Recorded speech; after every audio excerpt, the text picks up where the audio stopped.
Hello everyone, welcome to BEd world. कैसे हो सभी? आई होप आप सभी अच्छे होंगे।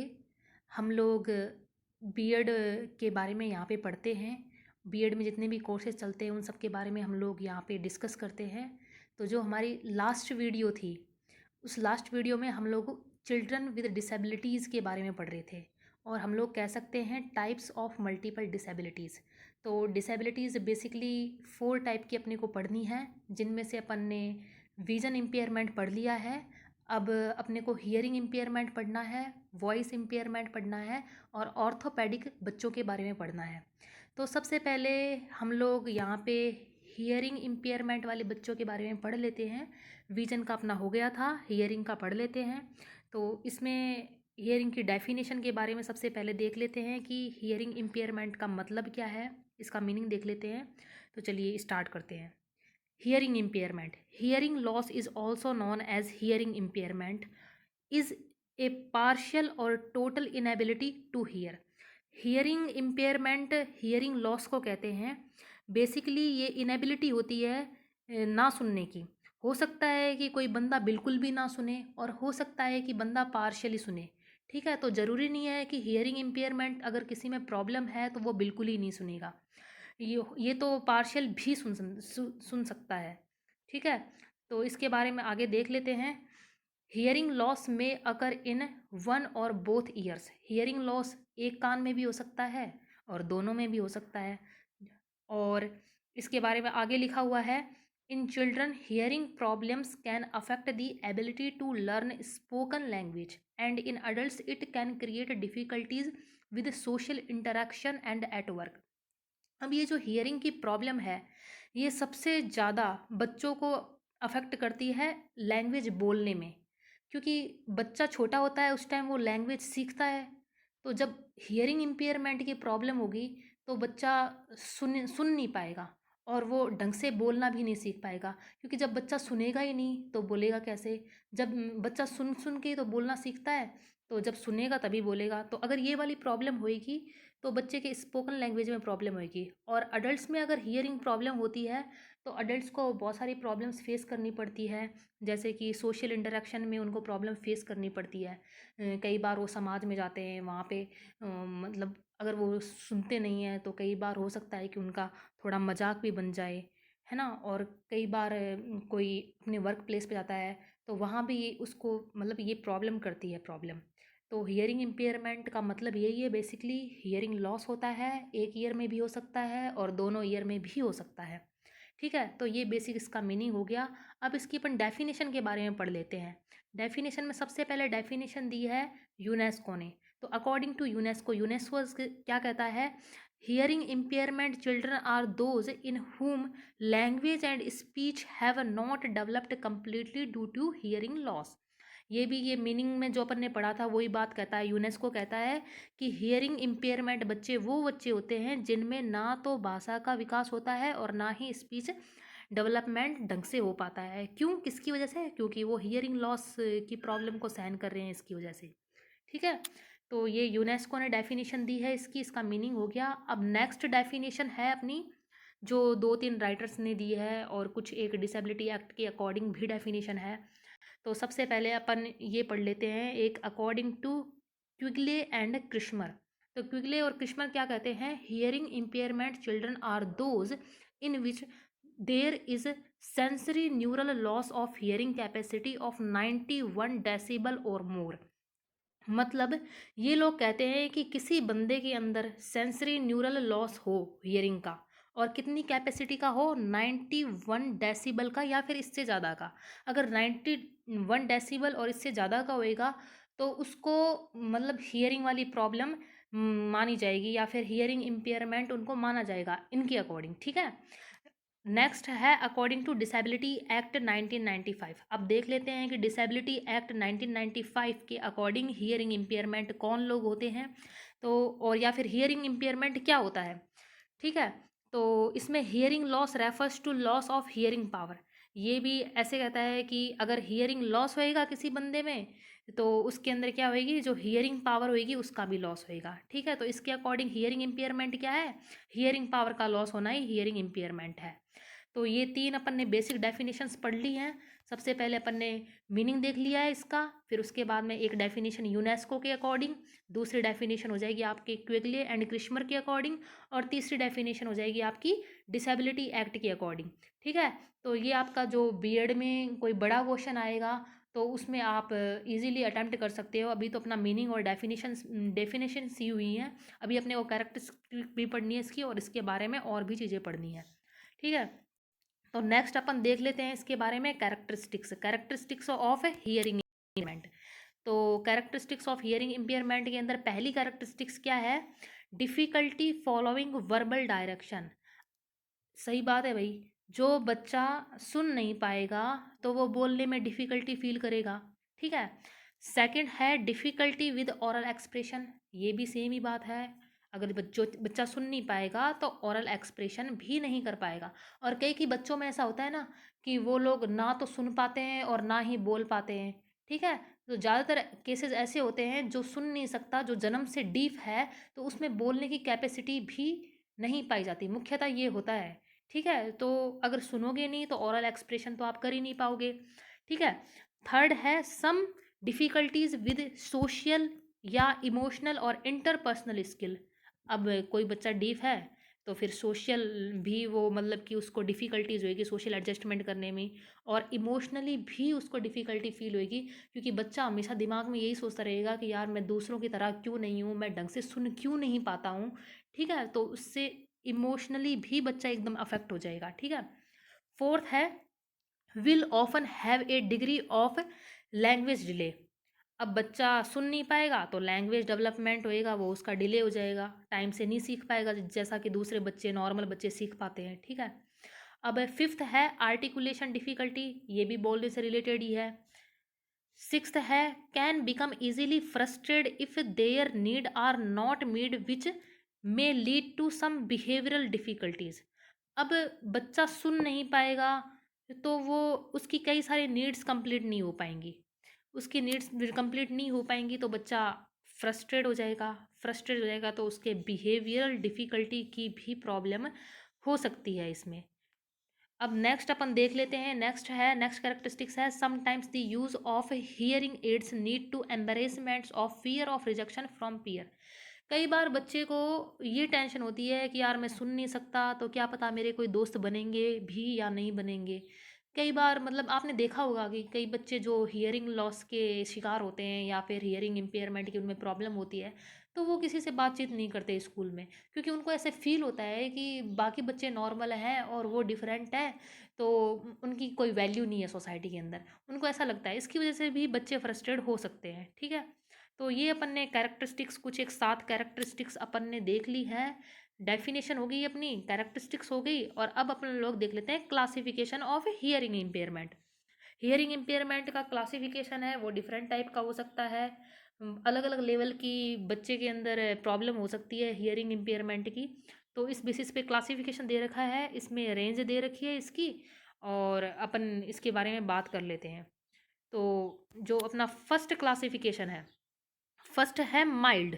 माइल्ड में क्या होएगा, बच्चे की जो सुनने की रेंज होगी वो 26 to 40 डेसिबल, ये रेंज होगी। माइल्ड के अंदर क्या होएगा, बच्चा ऐसे है उसको थोड़ी बहुत प्रॉब्लम होती है सुनने में, उसको ऐसे नहीं है कि भाई बिल्कुल सुनाई नहीं दे रहा, नॉर्मल बंदा जितना सुन सकता है उससे थोड़ी ज़्यादा उसको ऐसे प्रॉब्लम हो रही है सुनने में। मॉडरेट में क्या होगा, ये माइल्ड से थोड़ी ज़्यादा होगी, इसमें क्या है 41 से 50 dB।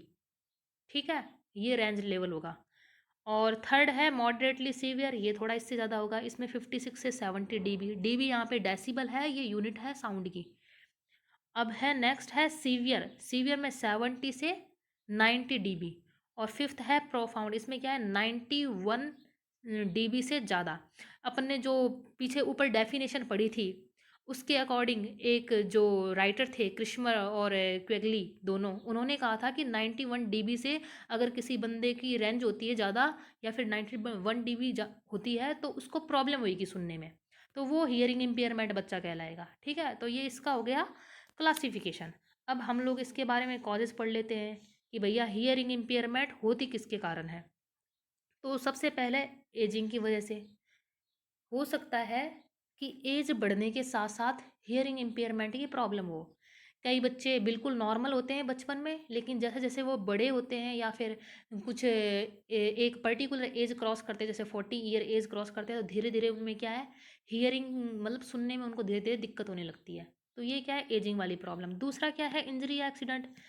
किसी बच्चे के इंजरी हो गई ऐसी, ठीक है, या फिर कोई एक्सीडेंट हो गया जिसकी वजह से क्या है, उसकी जो हियरिंग वाली नर्व्स हैं वो सारी क्या है, ख़त्म हो गई, डैमेज हो गई। तो उसकी वजह से भी बच्चा हियरिंग इम्पेयरमेंट का शिकार हो सकता है। थर्ड है excessive noise exposure. Excessive noise exposure, noise pollution की वजह से तो होता ही है, अपने को सबको पता ही है। फोर्थ है viral infection such as measles and mumps. कई बार ऐसे होता है कि अपने को बहुत तेज खांसी जुकाम हो रखा है, जिसकी वजह से अपने कान भी बंद हो गए, तो अपने को सुनाई नहीं देता। तो ये जैसे कई ऐसी डिजीज़ होती है, जैसे मीजल्स हो गए, मम्स हो गए, तो इनकी वजह से क्या है भाई, बच्चे को सुनने में दिक्कत होगी। तो वायरल इन्फेक्शन भी एक कॉज हो सकता है इसका। फिफ्थ है ऑटोटॉक्सिक ड्रग्स। कई बार बच्चा क्या करता है, उसको कोई दूसरी डिजीज़ होती है और वो ट्रीटमेंट लेता है, अपनी कुछ मेडिकेशंस लेता है, तो वो मेडिकेशंस होती है, वो उसका साइड इफ़ेक्ट होता है, जिसकी वजह से क्या होता है, बच्चा हियरिंग डैमेज हो जाता है बच्चे में, या फिर हियरिंग इम्पेयरमेंट का बच्चा शिकार हो जाता है। फिफ्थ है जीन ऑफ पेरेंट्स। ये हेरिडिटरी प्रॉब्लम है। इसमें अगर पेरेंट्स को डीफनेस की प्रॉब्लम है, या फिर पेरेंट्स में से मदर या फादर कोई भी एक मतलब है हियरिंग इम्पेयरमेंट का शिकार, तो बच्चे में पूरे पूरे चांसेस हैं, क्योंकि ये भाई जेनेटिक वाली चीज़ होगी, ये तो हेरिडिटरी है। ठीक है। सेवंथ है एकॉस्टिक ट्यूमर्स, कोई बच्चे को ट्यूमर वाली प्रॉब्लम है। एट्थ है स्ट्रोक, मतलब कभी कोई एक्सीडेंट हुआ हो बच्चे का, या फिर उसे मेंटली कोई ऐसे टॉर्चर लगा हुआ हो, कोई इंसिडेंट हुआ हो जिसकी वजह से बच्चा ज़्यादा स्ट्रेस लेता हो, ठीक है, तो उसकी वजह से हो सकता है। ओबेसिटी की वजह से हो सकता है। हाइपर टेंशन की वजह से हो सकता है, बच्चा हाइपर टेंशन कुछ ज़्यादा ही टेंस रहे, ठीक है, तो उसकी वजह से हो सकता है। कई बार डायबिटीज़ की किसी बच्चे को प्रॉब्लम होती है, जैसे डायबिटीज़ होती है, डायबिटीज़ इंसिपिटस या डायबिटीज़ मेलाइटस, ठीक है, तो डायबिटीज़ की प्रॉब्लम होती है, तो उसके वजह से भी बच्चा हियरिंग इम्पेयरमेंट हो सकता है। यहाँ पे नेक्स्ट है मेनिनजाइटिस। मेनिनजाइटिस की ये एक डिजीज़ है। यहाँ अपने को डिजीज़ के बारे में डीप में नहीं जाना, this is a part of biology. So अपने को यहाँ पे सिर्फ यही पढ़ना है कि हियरिंग इम्पेयरमेंट के कॉजेज़ क्या क्या हो सकते हैं। तो एक मेनिनजाइटिस डिजीज़ है जिसकी वजह से हियरिंग इम्पेयरमेंट की प्रॉब्लम हो सकती है। अब ये कॉजेज़ अपन ने देख लिए। अब नेक्स्ट अपना टॉपिक आ गया educational programmes for the hearing impairment children. अब जो बच्चे हियरिंग इम्पेयरमेंट वाले बच्चे हैं, उनके लिए एजुकेशनल प्रोग्राम्स क्या क्या है, गवर्नमेंट के द्वारा या स्कूल एडमिनिस्ट्रेशन के द्वारा क्या क्या उनके लिए सुविधाएं उपलब्ध करवाई गई है, या फिर उनके लिए क्या क्या स्टेप्स लिए गए हैं, तो इसके बारे में थोड़ा देख लेते हैं। तो सबसे पहला तो है क्रॉसपॉन्डेंस कोर्स फॉर पेरेंट्स। पेरेंट्स के लिए कुछ ऐसा कोर्स करवा दे जिसकी वजह से बच्चे को थोड़ी सहायता हो सके, मतलब अर्ली स्टेज में, जैसे बचपन में बच्चा छोटा है, तो हो सकता है कि उसके लिए कुछ स्टेप्स ले सके जिसकी वजह से उसे थोड़ा बहुत प्रॉब्लम को कम करने में सहायता करे। ठीक है। नेक्स्ट हो गया पेरेंट इन्फेंट प्रोग्राम। इसमें भी क्या है, पेरेंट्स को गाइड किया जाता है। थर्ड है contact training programmes for parents, parent teacher partnership. इसमें क्या है, जब बच्चा स्कूल चला जाता है तो उसके बाद में टीचर्स और पेरेंट्स दोनों मिलके बच्चे के लिए प्रोग्राम्स स्टार्ट करते हैं, या फिर उसकी हियरिंग इम्पेयरमेंट को कैसे कम किया जा सके, या फिर बच्चे को उस टाइम के दौरान कैसे हेल्दी रखा जा सके। तो ये एक प्रोग्राम है इसके लिए। फोर्थ है स्कूल प्रोग्राम। इसमें क्या है, integrated education in a regular school. Regular schools होती हैं, उनके अंदर इंटीग्रेटेड एजुकेशन बच्चे को प्रोवाइड करे। मतलब जैसे कि कोई बच्चा है, वो हियरिंग इम्पेयरमेंट का शिकार है, वो एक रेगुलर स्कूल के अंदर जाता है, ठीक है, और वहाँ जाके वो एडमिशन लेता है, तो एक टीचर होने के नाते आप उस बच्चे को बाहर नहीं निकाल सकते। आप उसे ऐसे नहीं कह सकते कि आप तो बहरे हो, या फिर आप तो सुन नहीं सकते, तो आप हमारी स्कूल में नहीं आ सकते, क्योंकि यहाँ तो सिर्फ नॉर्मल बच्चों को पढ़ाया जाएगा। ठीक है। तो ये इस बेसिस पे आप उनमें डिस्क्रिमिनेशन नहीं कर सकते। इसके लिए स्कूल प्रोग्राम्स चलाए गए हैं, ताकि टीचर को थोड़ा गाइड करें, टीचर को मालूम पड़े कि भैया हमें नहीं भेजना है उसमें। ठीक है। तो अपने को ये सारी चीज़ें ट्रेनिंग में सिखाई जाती है कि आपको किसी भी तरह का डिस्क्रिमिनेशन बच्चे के साथ में नहीं करना होता। और एक स्कूल प्रोग्राम है segregated in A special education. अब किसी बच्चे को कुछ ज़्यादा ही प्रॉब्लम हो, ठीक है, पहली बात तो पेरेंट्स रेगुलर स्कूल में भेजते हैं तो अपने को तो कोई स्टेप लेना है नहीं। लेकिन पेरेंट्स अगर बच्चे को स्पेशल स्कूल में भेजते हैं जहाँ पे स्पेशल एजुकेशन प्रोवाइड करवाई जाती है, ठीक है? तो वहाँ भी बच्चे के लिए कई सारे इनिशिएटिव्स लिए जाते हैं, वहाँ बच्चे की एकदम बिल्कुल अच्छी तरह से केयर की जाती है।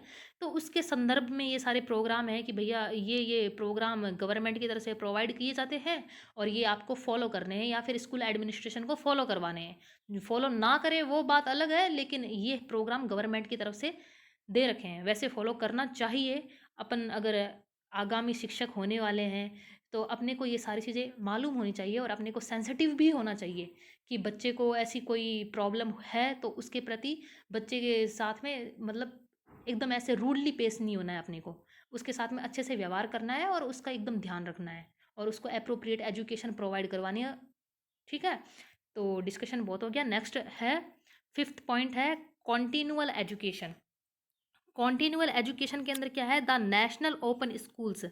इसके अंदर नेशनल ओपन स्कूल्स हैं जिनको भाई गवर्नमेंट की तरफ से एडवाइस मिली है कि भाई तुम भी बच्चों को, जो बच्चे हियरिंग इम्पेयरमेंट के शिकार हैं, विजन इम्पेयरमेंट के शिकार हैं या फिर उनमें कोई भी वॉइस इम्पेयरमेंट वाली प्रॉब्लम है, कुछ भी मल्टीपल डिसेबिलिटीज़ के अगर वो शिकार हैं तो आप उनको ओपन एजुकेशन प्रोवाइड करवाओगे। ये प्रोग्राम हो गया, ठीक है? तो ये ऊपर वाला जो क्रॉसपॉन्डेंस कोर्स फॉर पेरेंट्स, इसके बारे में थोड़ा यहाँ पे डीप में मैंने लिख रखा है। इसमें है parents are provided with a home study plan for input in a language development so that they could provide a language stimulating environment at home during their child's early life. It means 0 से 5 year age it is the critical period for the language acquisition. इसके अंदर क्या है, government के द्वारा जो parents होते हैं बच्चों को, उनको जागरूक किया जाता है कि भैया अगर आपके बच्चे में ऐसी कोई भी प्रॉब्लम है जिसकी वजह से वो सुन नहीं पा रहा या देख नहीं पा रहा, ठीक है, यहाँ पे अपन मेनली सुन नहीं पा रहे उन बच्चों के बारे में बात कर रहे हैं।